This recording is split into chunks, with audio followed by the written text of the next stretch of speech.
बिस्मिल्लाहिर्रहमानिर्रहीम अस्सलाम वालेकुम। आज 7 अप्रैल है। इस वक्त हम मौजूद हैं सुप्रीम कोर्ट ऑफ पाकिस्तान में। मेरे साथ सोहेल रशीद साहब मौजूद हैं। 4 से 5 खबरें आपके सामने रखेंगे। ये बहुत बहुत अहम खबरें हैं। ये बड़ी डेवलपमेंट हुई है ईद के बाद और गुज़श्ता 24 घंटे में बड़ी डेवलपमेंट हुई है।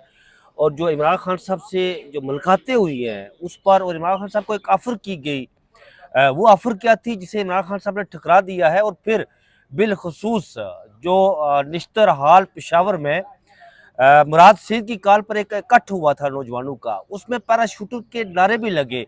ये किस समत सारा मामला जा रहा है। और बैरिस्टर गौहर जो इस वक्त पाकिस्तान तहरीक इंसाफ के चेयरमैन है, आप जो पाकिस्तान तहरीक इंसाफ के जो असल चेयरमैन है, जिन्हें बानी पीटीआई भी कहा जाता है, साबिक वज़ीर-ए-आज़म पाकिस्तान इमरान खान साहब वो पस्से ज़िंदा हैं, जेल में है।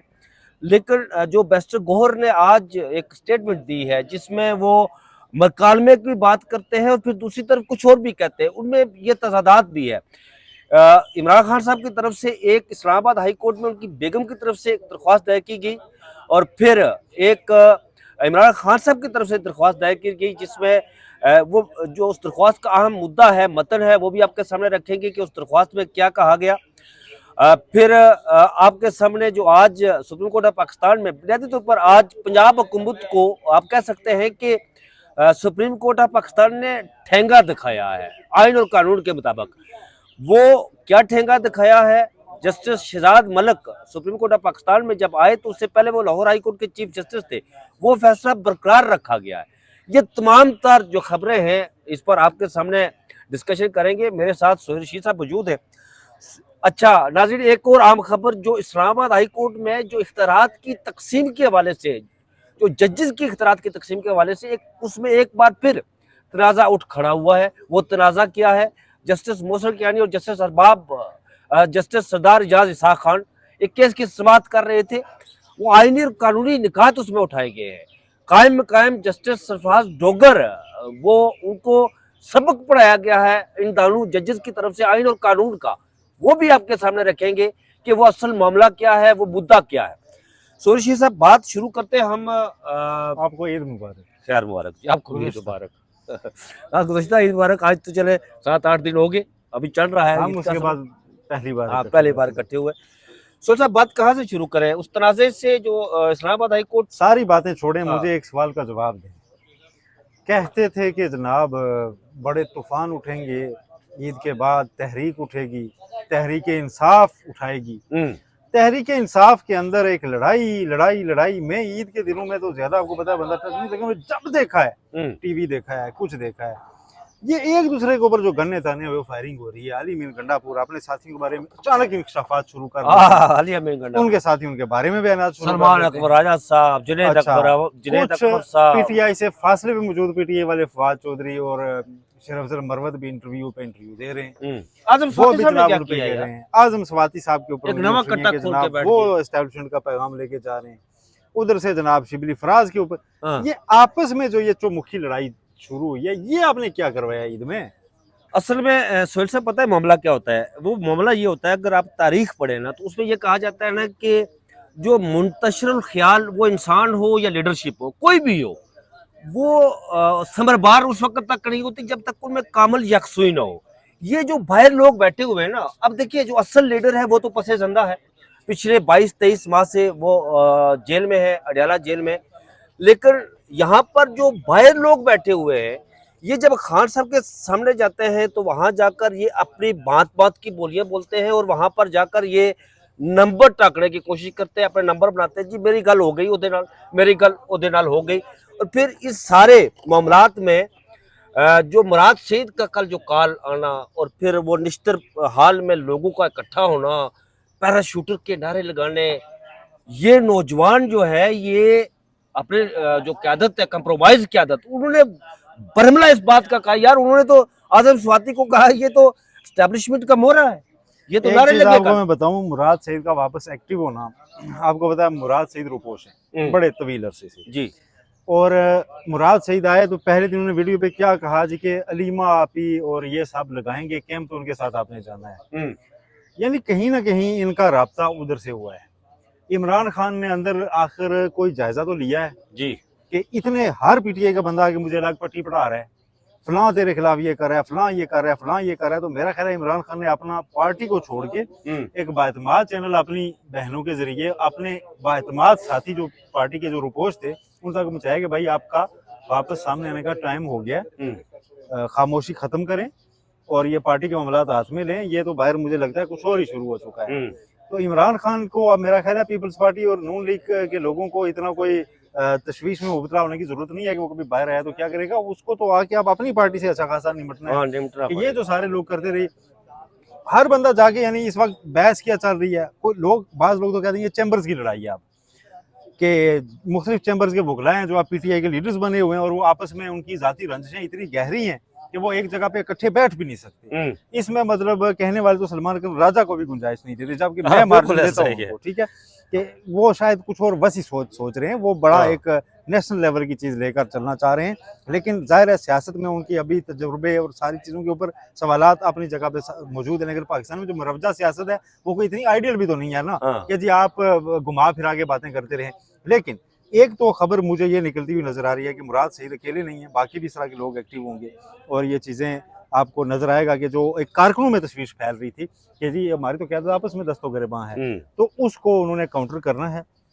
दूसरा, अली अमीन गंडापुर की स्टेटमेंट्स देने की टाइमिंग और फिर वजाहतें वो भी कुछ समझ से बाहर ही थी। और आजम स्वाति साहब की 22 अगस्त की वो अच्छा, आजम स्वाति साहब ने जो बयान दिया है यार, वो हल्फ उठाकर मुझे इसकी चीज की समझ नहीं आई। ये तो अल्लाह और उनका मामला है, लेकिन यहाँ एक सवाल उठता है कि अगस्त से लेकर आज तक खामोशी, और फिर वो कहते हैं कि जी वो जो अडाला जेल के दरवाजे उमर अयूब, शिबली, फराज और एक नाम उन्होंने और लिया है, उनके अली अमीन गंडापुर, उनके कहने पर वो दरवाजे खुले 22 अगस्त के सुबह को 7 बजे।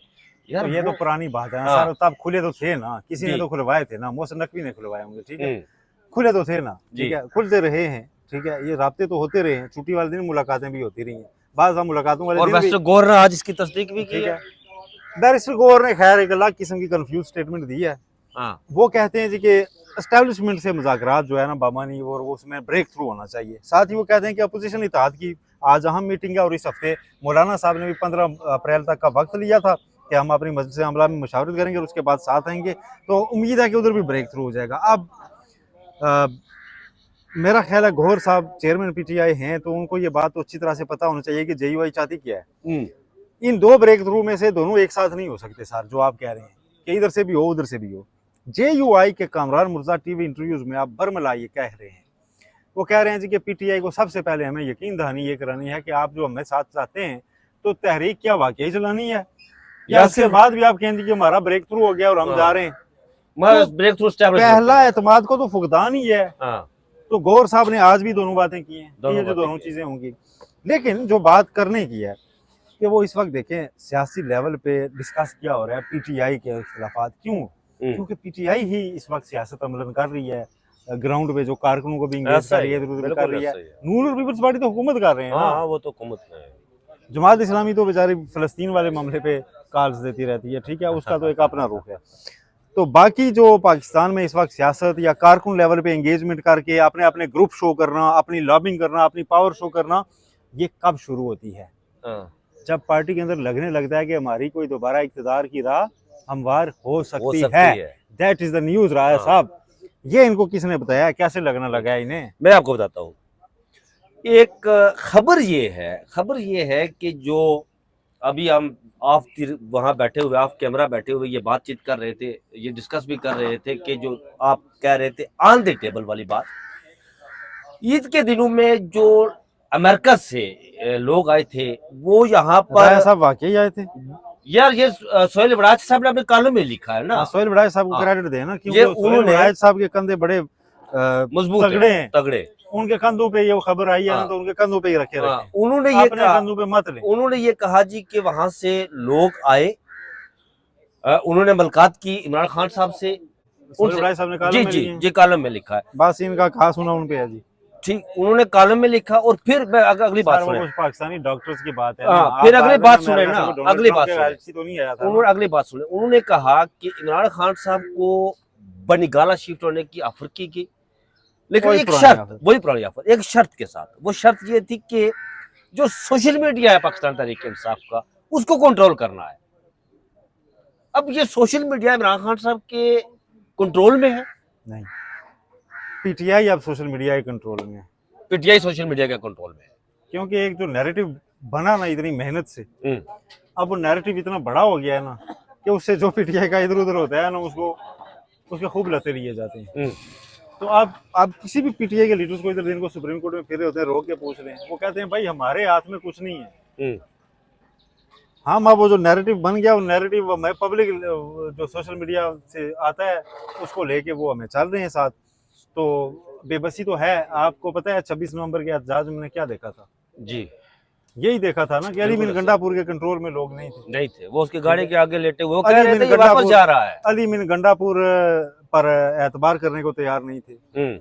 अली मीन गंडापुर उनके तरले कर रहे थे कि मेरी बात तो सुन लें। ये सिचुएशन थी ना। जी जी बिल्कुल, तो यही सोशल मीडिया पर देखी थी यार, यही सोशल मीडिया पर है। ठीक है, तो वो एक चीज और तरह की डेवलप हो गई है। इसका खात्मा बिल खैर हो, अल्लाह करे। ये जिस तरह का ये सिलसिला बन गया हुआ है, ये बाज़ दफा होता है ना जब कहा जाता है कि सिचुएशन फिर किसी के कंट्रोल में नहीं रहती, तो ये सियासतें पहले या तो सतह पे लेके नहीं जानी चाहिए, उसको बाकायदा पार्टी के डिसिप्लिन में रख के कारकुनों के जरिए सियासत की जानी चाहिए। जब आप इसे बनाते हैं ना कि ये जी अब अवाम का मसला है, तो फिर अब अवाम के कहे पर आपको चलना पड़ेगा।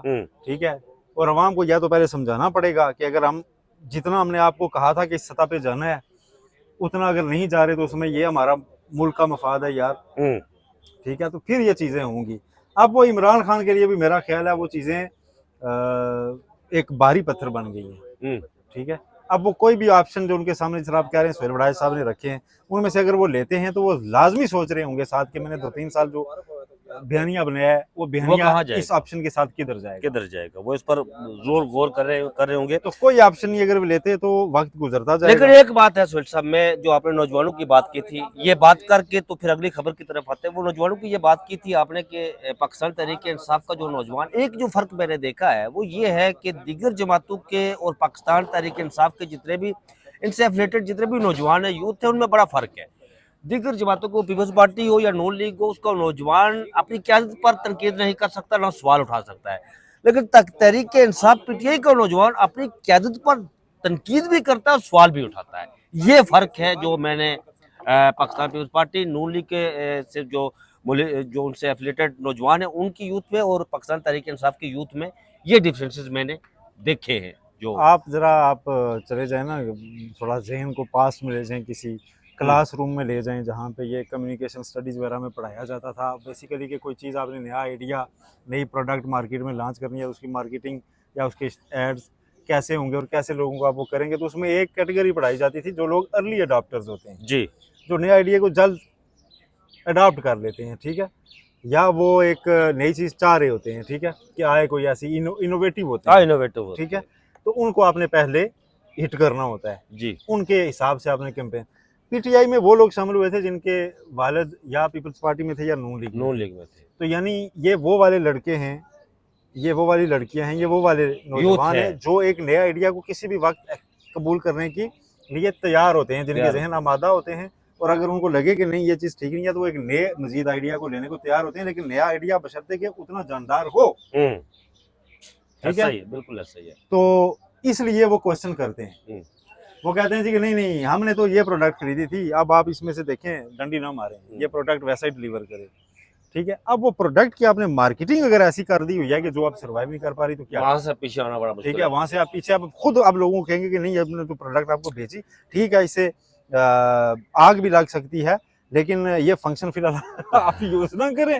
ठीक है, तो वो कहेंगे नहीं आपने रखा क्यों है ये फिर इसमें। अच्छा सोहेल साहब, अगली खबर की तरफ आते हैं। ये तो नाज़रीन जो मौजूदा सियासी सिचुएशन थी वो आपके सामने रखी है। अब थोड़ा सा अदालती बात पर आते हैं। खान साहब ने एक दरख्वास्त उनके वकला ने दायर की है जी, ये स्पेशल जज सेंट्रल इस्लामाबाद की अदालत में, जिसमें कहा गया है कि उनके बच्चों से बात नहीं करवाई जा रही। वो जेल मैनुअल के मुताबिक है कि बच्चों से उनकी बात करवाना, लेकिन हफ्तावार बुनियादों पर, लेकिन वहाँ पर ये नहीं करवाई जा रही। जो इंतजामिया है अडियाला जेल की, वो उस पर उस व्हाट्सएप कॉल की दरख्वास्त है कि वो रेगुलर करवाएं, और दूसरा मेडिकल चेकअप जो है रेगुलर बुनियादों पर, वो रेगुलर बुनियादों पे उनके जो जाती मुआलजीन है उनको रसाई दी जाए और वो भी उनका चेकअप करें। बेगम ने भी आज इस्लामाबाद हाई कोर्ट में एक दरख्वास्त दायर की है। सोहेल साहब, वो दरख्वास्त ये है जी कि उन्हें खातून अव्वल होने के नाते जो बेहतर सहूलियात की फराहमी है वो दी जाए, क्योंकि ये जेल मैनुअल में है, ये कोई रियासत आसान नहीं करेगी। लेकिन उन्होंने दरख्वास्त में ये इस्तदा की है कि ये जो अडयाला जेल की इंतजामिया है वो उस पर अमल दरामद नहीं कर रही। जेल मैनुअल के मुताबिक आप हुक्म दें अडयाला जेल की इंतजामिया को कि वो उन्हें बेहतर सहूलियात फराहम करें। वो उसमें उन्होंने एक 1878 या 1978 का एक जो भी है बहरहाल वो ये दरखास्तें उसका आती रहती दिया है। है। इस्लामाबाद हाई कोर्ट में तो इमरान खान के मुकदमात पे झगड़े ही बड़े चले हुए हैं जी। जी। वो एक बेंच नहीं सुनेगा, दूसरे चीफ जस्टिस साहब के उसके इख्तियारात के, वो आज फिर कुछ हुआ है। आज दो और जजेस ने उस पे जी, वो ऐसा है कि वहाँ पर एक केस की समाअत हो रही थी और वो जस्टिस मोहसिन अख्तर कियानी और जस्टिस सरदार इजाज इसाक उस केस की समाअत कर रहे थे। वो एक उन्होंने बड़ी हैरानगी का इज़हार किया कि सिंगल बेंच का केस अचानक से वो डिवीज़न बेंच में कैसे चला जाता है, मुंतकिल हो जाता है। ये उन्होंने इस पर जस्टिस मोहसिन अख्तर कियानी ने कहा कि सिंगल बेंच का केस डिवीज़न बेंच में किस कानून के तहत भेजा जा सकता है। हम सब भी इस बात पर परेशान हैं। अच्छा, ये जो वहाँ पर फ्रीकैन के वकला थे उन्होंने बैक ज़बान ये बात की कि हम भी इस बात पर बड़े परेशान हैं कि ये कैसे हुआ कि सिंगल बेंच का केस फौरी तौर पर डिवीजन बेंच में किस कानून के तहत गया बेसिकली है। ये जस्टिस सरदार इजाज इसाक, जस्टिस बाबर सत्तार की हिमायत में जी, ये दो मजीद जो वो उनके सामने एक केस तबादले वाला लगा हुआ था और वो केस उन्हीं के सामने वापस दोबारा भेजा गया, तो उन्होंने इनकार किया था कि मैं इस केस जो को ऑर्डर नहीं लिखा छोड़ूंगा। था उसकी जो ऑर्डर सपोर्ट की गई है, उसकी दो सपोर्ट मजीद की गई है, जजेस उसकी की तईद जानिब से। की गई है। लेकिन इस अभी तो देखें इस्लामाबाद हाई कोर्ट में अभी चंद दिन बाकी हैं, मुश्किल हो जाएंगे चीफ जस्टिस साहब मुमकिन तौर पर। प्रोसेस स्टार्ट हो जाएगा एटलीस्ट, ठीक है। तो उसके बाद तो ये सिलसिला खत्म हो जाएगा, आमीन करनी पड़ेगी सारों को इन्हीं के ऊपर। बहरहाल आखिरी खबर की तरफ आए, और क्योंकि हमने आखिरी खबर जो आज यहाँ पर 9 मई के हवाले से, वो आपको पता है कि यहाँ पर दर्जनों लोगों की दरख्वास्तें हैं जमानत कबल गिरफ्तारी और जिनकी जमानतें हुई उनकी मनसूखी के हवाले से। और एटीसी जज को आपको पता है कि 22 लाख रुपया जुर्माना किया गया था जस्टिस शहजाद मलिक साहब ने। वो प्रोसिक्यूशन को किया गया था ना लाहौर से, लाहौर हाई कोर्ट से, क्योंकि उन्होंने एक मलिक इजाज आसिफ, क्या नाम था उनका, वो जज एटीसी के, जी नहीं इजाज साहब नहीं, एटीसी के जज रावलपिंडी के, उन्होंने उनके खिलाफ पंजाब गवर्नमेंट ने या प्रोसिक्यूशन ने रेफरेंस दायर कर दिया था। जी इस वजह से कि उन्होंने जमानतें दे दी थी 9 मई में और कोई इस तरह के फैसले दे दिए थे, ठीक है। और उसके ऊपर उनके खिलाफ रेफरेंस किया था, फिर उस रेफरेंस के खिलाफ लाहौर हाई कोर्ट से मलिक शहजाद साहब ने ऑर्डर जारी किया था, उस पर जुर्माने हो गए थे प्रोसिक्यूशन को, 22 लाख उसके खिलाफ उन्होंने सुप्रीम कोर्ट से रजू कर रखा था। तो खबर यह है कि वो जुर्माना बरकरार रखा गया है कि आप अदा करें जुर्माना, कोई मसला नहीं। और जो पंजाब हुकूमत ने जमानतें खारिज करवाने के हवाले से किए तो वो दरख्वास्त निपटा दी गई है, वो भी नहीं करवा सकी।